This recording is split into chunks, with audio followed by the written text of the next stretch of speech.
Minutos, Jamil Chad, todas as tardes entre nós aqui na Band News FM. Jamil, a gente tem assuntos importantes hoje, mas vamos aproveitar e falar mais um pouquinho desse encontro do presidente Lula com Nicolás Maduro e também de alguns sinais que foram apresentados durante a fala do presidente Lula, né? Sinais inclusive a União Europeia, né? A possibilidade da revisão de alguns termos do acordo entre Mercosul e União Europeia.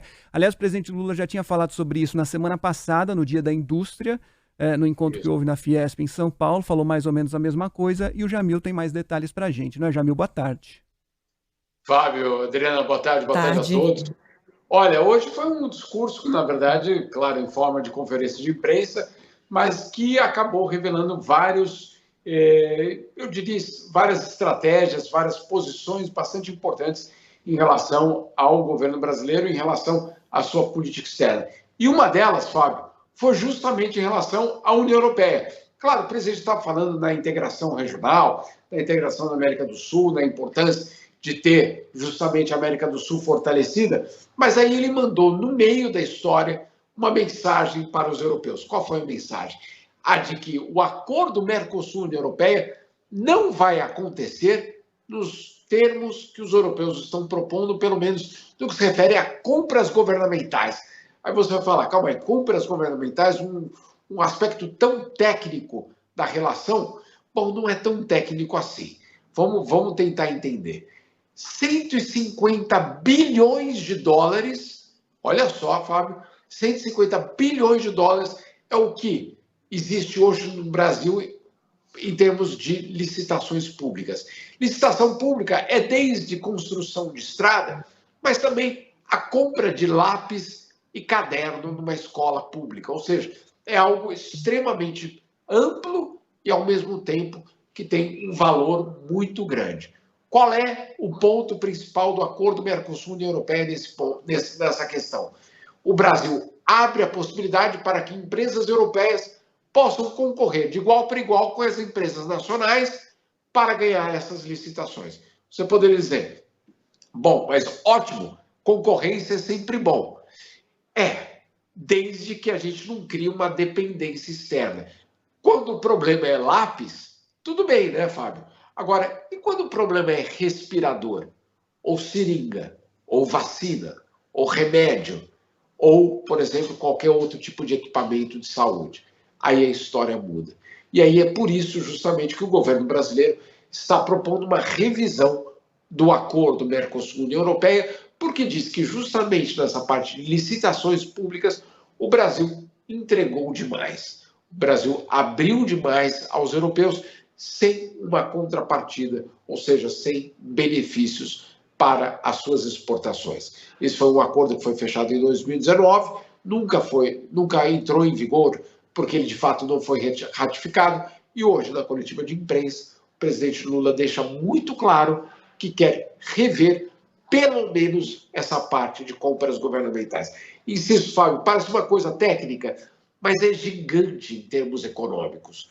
Imagine só, todas as compras governamentais de prefeituras, governos estaduais, governo federal, todas as autarquias, enfim, é muita grana envolvida e que, claro, daria algum tipo de equilíbrio entre europeus e brasileiros. Você diria, insisto, bom, mas a concorrência é sempre boa. Sempre boa até que chega uma pandemia e a gente descobre que, claro, a gente não produz mais nada porque quem produz são os europeus, e aí quando chega a pandemia eles fecham o mercado e produzem apenas para o mercado local. E tem a outra perspectiva de que você pode achar ótimo comprar na internet, por exemplo, a polêmica recente aqui do Brasil, comprar na internet um produto mais baratinho que vem da China, mas você quer emprego aqui no Brasil. Você quer ter o seu emprego, quer ter a economia girando aqui no Brasil. Então a gente precisa refletir, né, sobre esses dois aspectos. E toda essa discussão acontece com a visita já esperada para breve da Ursula von der Leyen, que é a presidente da comissão que é o órgão executivo aí da União Europeia, e que a discussão ambiental também faz parte desse contexto, dessa discussão com a União Europeia. E a outra notícia que o Jamil tem para falar para a gente também é sobre a questão indígena, que teve uma autorização de um plano, de se criar um plano global de preservação, de proteção à saúde dos indígenas, ou seja, esses dois assuntos também conectados, né? Questão ambiental, indígena, com esse acordo com a União Europeia.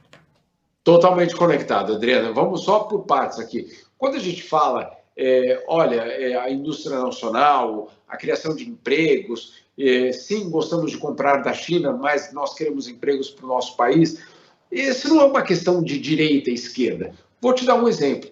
Um governo de extrema direita, como o de Donald Trump, fez um programa chamado Buy America, ou seja, compre dos americanos, né? Ou seja, para os americanos, compre de empresas americanas. O que ele estava dizendo? Política industrial. Era essa o ponto central. Ele na minha percepção, Adriano, o Donald Trump só não ganhou a eleição, só não foi reeleito por conta da pandemia. Porque em termos de política doméstica, ele estava indo numa direção populista, extremamente insustentável, mas que dizia à população: nós estamos criando empregos locais. Então, olha só, isso não é uma questão de direita e de esquerda, essa é uma questão de política industrial. Então, quando a gente fala em proteger o mercado, alguém poderia rapidamente dizer: não, mas isso é porque estamos falando de um governo com tendências de esquerda. Não, aqui na Europa, Emmanuel Macron, que não tem essa tendência de esquerda, inclusive abandonou a esquerda, tem exatamente a mesma política de criação de empregos locais. Ou seja, esse é um debate mundial hoje. Então não há nenhuma dúvida de que esse é um tema muito atual e é um tema que, obviamente, os europeus vão entender muito bem quando o Brasil chegar e falar: olha, não podemos abrir esse setor, porque justamente esse setor nós queremos criação de emprego local. Não só isso, nós queremos reduzir o déficit do setor farmacêutico. Hoje o setor farmacêutico tem um déficit de 20 bilhões de dólares no Brasil. Esses 20 bilhões de dólares significam, no fundo, uma dependência do Brasil ao fornecimento externo. Essa é uma primeira questão. A segunda questão, justamente sobre saúde indígena, como você colocou. Saúde indígena, com tudo que aconteceu nos territórios Yanomamis, a reação que poderia ter o Brasil. De um lado, dizer: olha, nós vamos lidar com isso, não há necessidade de um grande, vamos assim, de uma grande polêmica internacional. Ou dizer o seguinte: olha, esse é um problema sério e nós precisamos de ajuda não só para os Yanomamis, mas para todos os indígenas no mundo. E é essa a segunda opção que o Brasil tomou. Então, o Brasil propôs à OMS a criação de um plano global de saúde indígena. E hoje, por unanimidade, a OMS aprovou, isso é até histórico, um plano mundial de saúde indígena. A partir de agora, a OMS terá 3 anos para elaborar um plano e, claro, tentar lidar com essa situação, que não é só brasileira, é também peruana, boliviana, venezuelana, mas também da Indonésia e de tantos outros países pelo mundo. No mundo, existem cerca de 470 milhões de indígenas.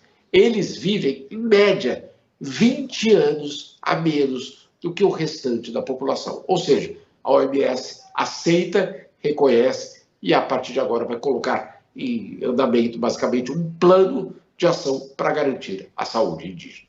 Tá certo, Jamil. Obrigada demais pelas informações mais uma vez. Beijo, Valeu, querido. Jamil. Bom dia a todos.